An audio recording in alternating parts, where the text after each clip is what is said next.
তিনি খুবজ রুটি খেতে পছন্দ করতেন, তিনি খাল ভিনেগার সিরকা খেতে পছন্দ করতেন, তিনি খাসির বাজুর গোশত সিনার গোশত খেতে পছন্দ করতেন। বিশ্বনবী লাউ খেতে পছন্দ করতেন। লাউ খান তো নাকি কোন স্বাদের লাউ?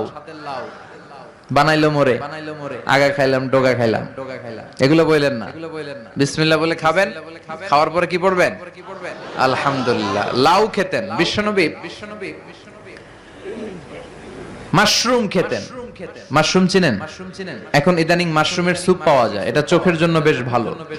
মাশরুম খেতেন, শশা খেতেন, তরমুজ খেতেন, কালিজিরা খেতেন, আজোয়া নামে একটা খেজুর খেতেন স্পেশাল। বিশ্বনবী বলেন মদিনার আজোয়া খেজুর যদি কেউ প্রতিদিন সকালে 7টা খায়, ওই দিন কোন সাপে কামড় দিলেও বিষে ধরবে না, ব্ল্যাক ম্যাজিক করলে ক্ষতি হবে না, জিন পরীর জাদু টোনায় তো কাজই হবে না।